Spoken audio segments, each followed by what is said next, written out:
Hey family, good evening. It's a wonderful time having you guys once again.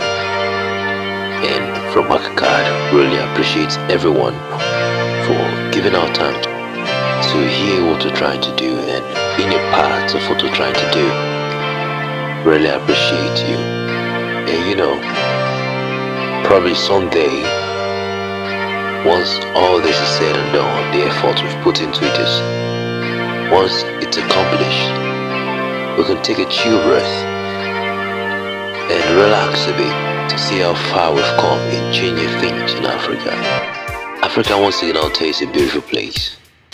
And we at Card are very happy, very much happy in somehow contributing or redirecting people's focus on what's needed to be done, in getting to that level of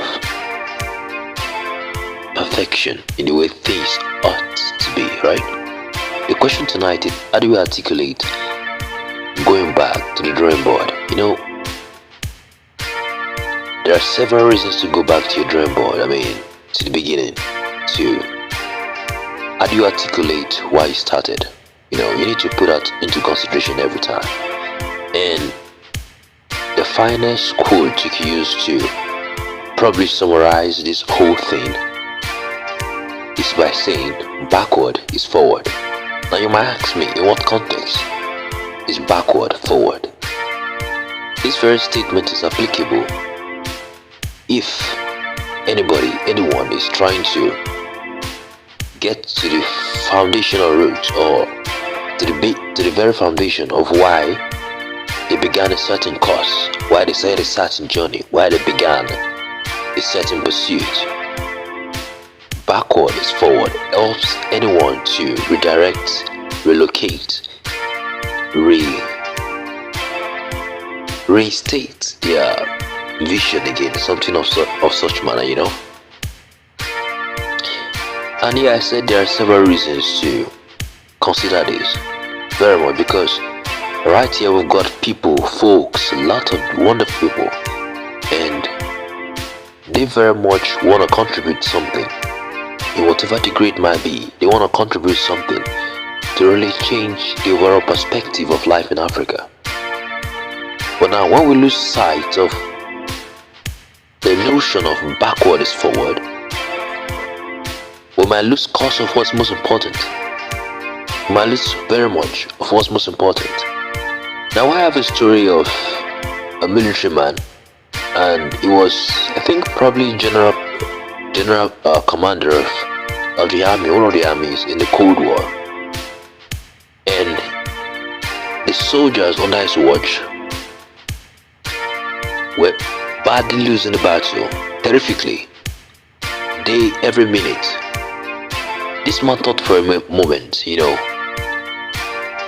what can be done to change this? He thought to himself, what could be done to change this? Then he called for a meeting. Him and a few of his subordinates, they called for a meeting. And there in the room, he looked every subordinate into the eye and he asked a simple question. He doesn't feel alright if there is the faintest look of fear or tears in your eye. It doesn't make any sense. It was kind of like a question, a rhetorical question. It doesn't make any sense. So he told them straight to the eye, I don't want to see no tears in your face. I don't want to see nothing that depicts fear in your eyes. With those few words I think he spoke, he told everyone to put their hands on deck in terms of how do we change the course of this battle, because they were terrifically losing the battle.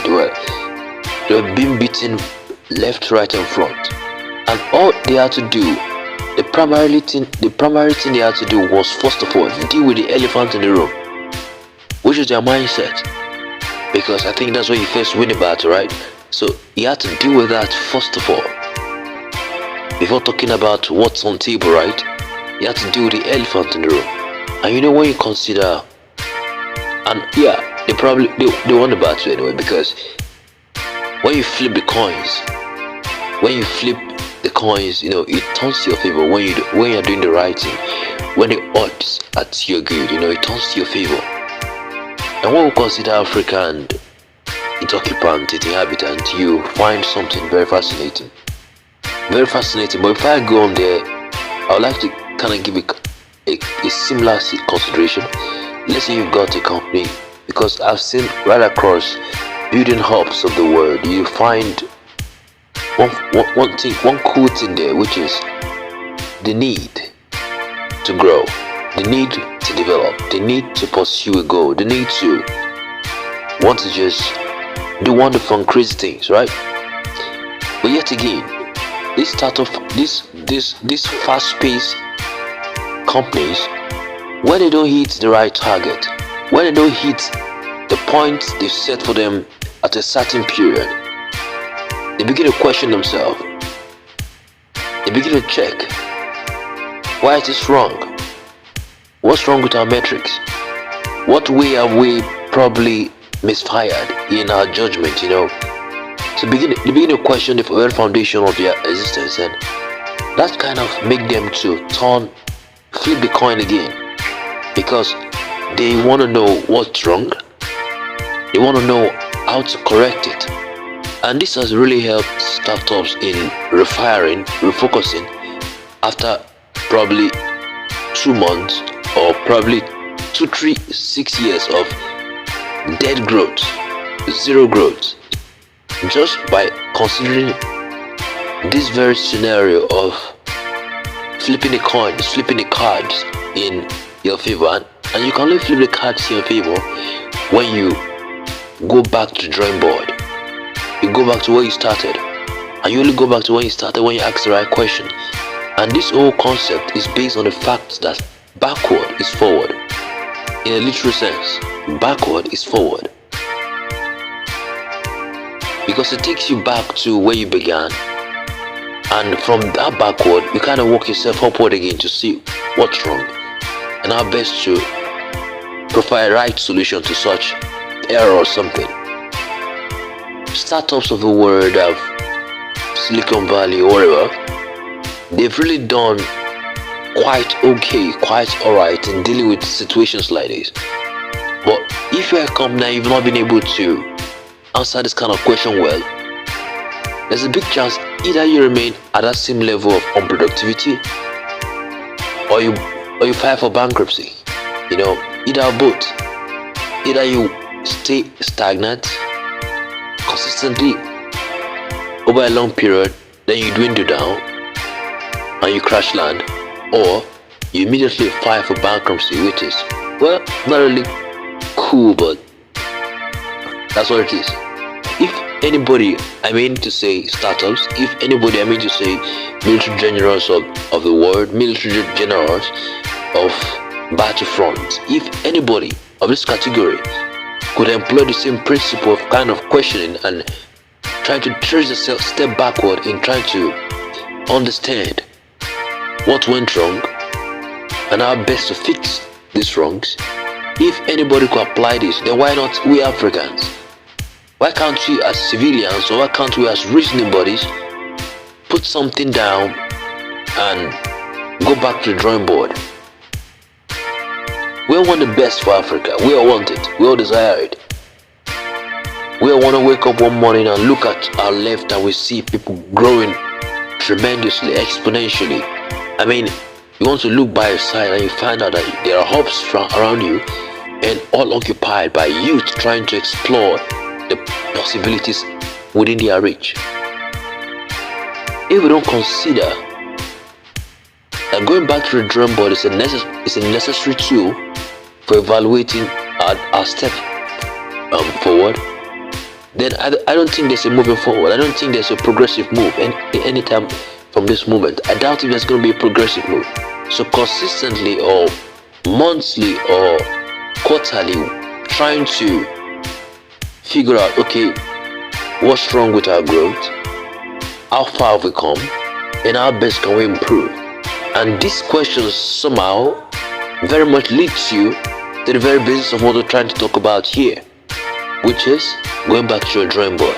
It's very necessary for any nation, for any continent, For any person who thinks to himself as a worthy individual willing to make change in a particular space, in a particular environment, or an ecosystem, it's a useful tool for anybody to use.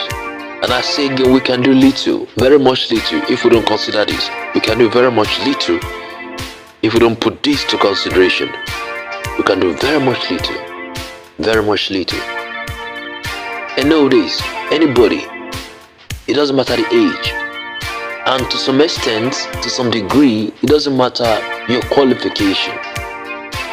And let me take it a little bit further. It doesn't matter how big your bank account is or how knowledgeable you are. It doesn't matter all about that. One thing I know for sure is you are a complex reasoning machine, or let me not be offensive a little bit, you are profound in your nature. It doesn't matter if you're literate, if you've got money in your bank or whatever. I believe us humans are perfect in the way we are, and we can reason. It doesn't matter our cultural background anyway, and we can reason the right way.